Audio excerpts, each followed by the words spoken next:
Olá, amigos e amigas do canal Empreendedorismo na Advocacia. Meu nome é Matheus Trindade, vim hoje falar sobre dicas de sustentação oral. Após o término desse vídeo, eu vou mandar um áudio com dica exclusiva para o pessoal do Telegram. Então você que ainda não é inscrito no canal Empreendedorismo na Advocacia no Telegram, corre lá e se inscreve, lá tem dicas diárias de insights da advocacia, algo que com certeza vai agregar valor para você. Pois bem, comecei a fazer sustentação oral de uma forma diferente dos demais. Porque minha primeira atividade como advogado de oratória foi um júri. E isso influenciou na minha sustentação oral, principalmente em aspectos negativos, por incrível que pareça. Por quê, pessoal? A primeira vez que eu fui sustentar, eu tinha feito um júri no mês passado. Então aquela carga de adrenalina do júri que é maior, eu já não tinha mais. Eu fui lá super seguro para fazer minha sustentação oral, mas eu achava que a minha sustentação oral no tribunal era um júri. Então eu me deslocava muito do púlpito, gritava, enfim, fiz diversas questões e principalmente a mais engraçada foi exatamente naquela sala que está a foto da capa, onde tem um microfone baixo, não sei se vocês perceberam, ele não fica na altura aqui para que você possa falar nele tranquilamente. E durante a sustentação eu me inclinei no púlpito e fui falando, daqui a pouco eu pensei, nossa, onde é que está aquele microfone que eu tinha visto? E eu baixei meu queixo, dei uma queixada nele, isso gerou risada para as pessoas e quebrou a minha segurança naquele momento. Então as dicas que eu vou passar aqui, pessoal, são dicas simples, efetivas, para que você não perca a sua segurança quando for fazer sustentação oral e possa fazer uma sustentação oral efetiva. O primeiro aspecto que é importante a gente pensar é se você gosta ou não de fazer memoriais. Por quê, pessoal? Quando a gente apresenta um recurso, por vezes a gente ainda não sabe qual é a câmara que vai julgar.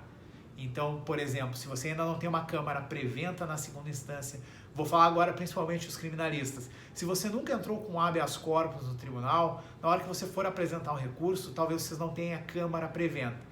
No processo penal, nós temos 600 parágrafo 4º que nós podemos fazer a interposição da apelação em primeiro grau, por exemplo, recurso de apelação, e quando chegar em segundo grau vai ter a distribuição, nós vamos ser intimados para apresentar as razões já para aquele relator. Nesse caso, quando a gente faz o recurso, a gente já sabe quem vai julgar, qual é a Câmara, e aí a gente pode estudar os julgados e fazer com base nos julgados daquela Câmara e dos tribunais superiores.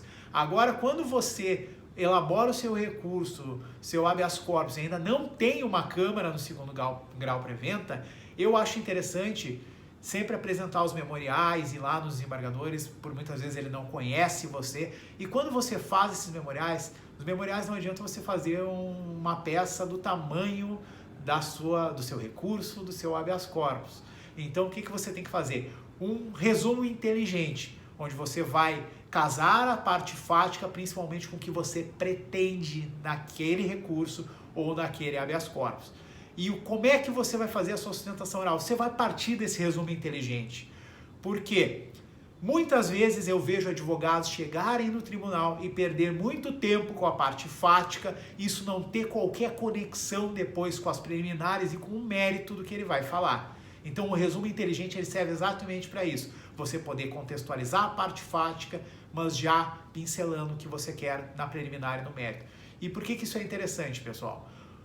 O desembargador ou a sua assessoria, eles já leram a parte fática, isso vai estar no voto. Então você tem que ressaltar lá, tanto nos seus memoriais quanto depois na sua sustentação, principalmente aquela parte dos fatos que é muito relevante para o que você pretende com aquele recurso. Feitos os memoriais, quando você vai elaborar ele, você já vai ter o nome dos desembargadores. O nome é muito importante. Por quê? Na hora que você chegar no púlpito, você vai, por vezes, durante a sua sustentação, chamar os desembargadores pelo nome. Poder chamar eles e falar alguma questão importante. E chame eles pelo nome, principalmente quando você vai falar algo importante. Tá? Porque quando você chamar ele pelo nome, possivelmente ele vai levantar a cabeça e vai olhar. Então, se por vezes ele não está prestando atenção em você, na sua sustentação, quando você chamar pelo nome, ele vai prestar. E nessa hora, você tem que falar algo que de fato seja relevante para a sua sustentação, para o seu objetivo, do seu recurso, ou habeas corpus, ou qualquer outro tipo de mandado. Pois bem, verificado tudo, outra questão. Feito o resumo, não leia o resumo na sua sustentação oral. Pessoal, até hoje eu só vi uma sustentação oral que foi lida e foi brilhante que é do professor Lênin Streck durante o julgamento do tema de execução provisória da pena no Supremo Tribunal Federal, onde ele, pela postura, pela entonação de voz e pelo conhecimento, conseguiu prender a atenção de todos os ministros, inclusive de quem estava assistindo. Se você não tem essa habilidade, assim como eu acho que eu não tenho, faça o seu resumo, memorize ele, leve ele até para que você possa bater o olho, assim como eu bati agora aqui no meu resumo, para poder ver qual era o ponto que eu tinha que falar para vocês. Então leve ele para que você possa usar ele como instrumento de apoio e não como instrumento principal. Se eu chegasse aqui e ficasse lendo, faz sentido para você. Se eu começasse a ficar lendo aqui uma folha, você ia dar pause no vídeo e ia fazer outra coisa? Pois bem, você tem que pensar a mesma coisa que os desembargadores. Embora eles estão sentados ali, eles vão fazer outra coisa se você não conseguir falar de um modo que prenda a atenção deles. Passada essa situação, é importante você falar com postura no púlpito. Não faça que nem o Mateus na sua primeira sustentação oral, que ficou circulando na Câmara ao invés de ficar preso ao púlpito. Você não tem que ficar preso imobilizado. Só que ao mesmo tempo você não pode ir lá ficar se balançando, jogando capoeira quase no púlpito. Gesticule com postura, fixo ali. Pode gesticular, a gente fala com o corpo também, nós falamos com a mão os advogados.